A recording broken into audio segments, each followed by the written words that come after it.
Well, hello there. We are outside to do our workout today. I probably could have picked a cooler day to do this one, but I'm sure we will manage. We are specifically outside here at the base of this hill because running up that thing is going to be half of the workout. Because today we are doing the Litvinov sprint workouts. And if you're not familiar, it is kind of a Dan John staple workout. And basically check out any of his books for the full backstory.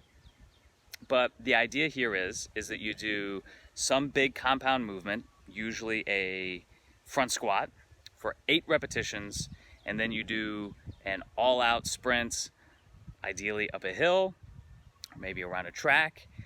And this is to be performed for 3 sets.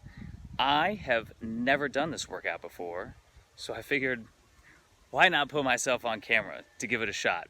So I've got a couple of kettlebells with me here. So we're gonna do double racked front squat for 8 reps, take off up the hill, and at least for today, I'm gonna take as much rest as I so choose. Probably gonna yap to the camera a little bit in between. So let's get to it.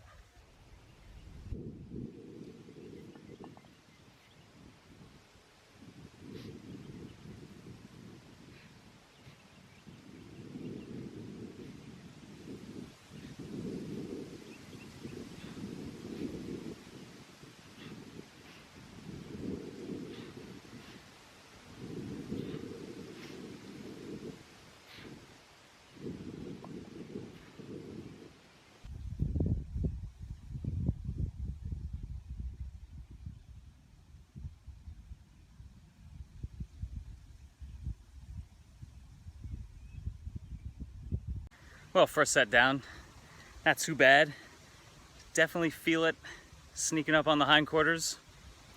And I'm trying to think of like tips to give you along the way for some active recovery.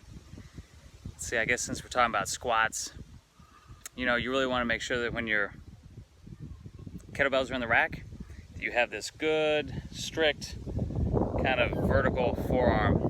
A lot of people like chicken wing when they're holding a kettlebell in the rack. It's not the worst thing in the world.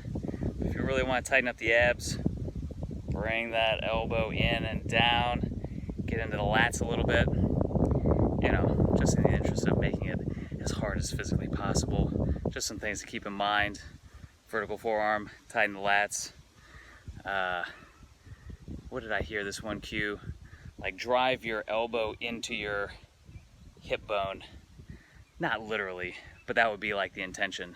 Because when you're supporting kettlebells in the rack position, you just want to be as tight and tall as possible. Anything you can do to like support like a rigid torso core activation, that's what makes holding the rack with especially 2 kettlebells like one of the toughest things that you can do. So let's check out the next set.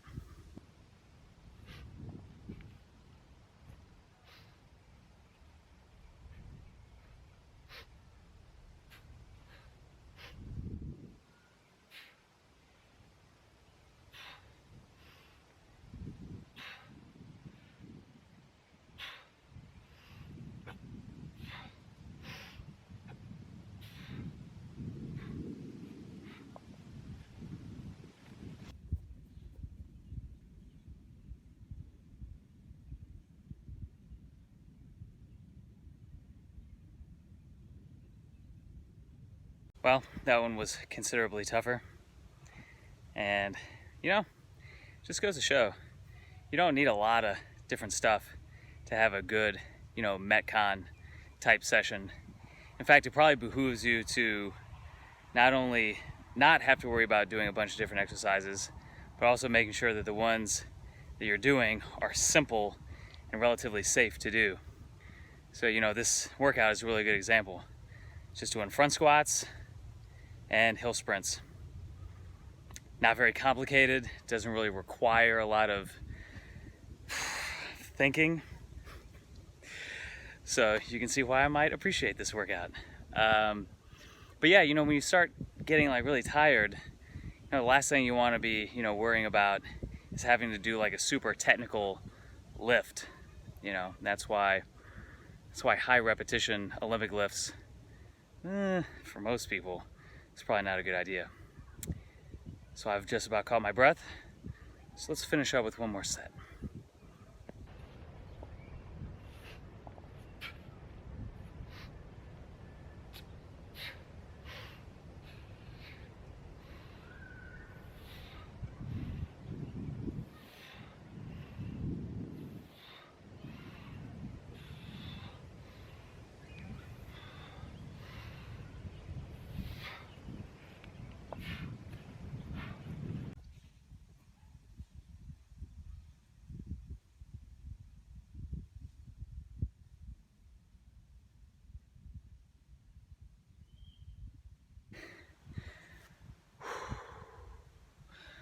Well, 3 sets was plenty for today. That does it on my end. And hey, if you ever find yourself in Northern Ireland, go holler at my boy Finn over at Virtu. I think that's how you pronounce the name of his gym. I wish you health and happiness. Until the next time, work hard, stay strong.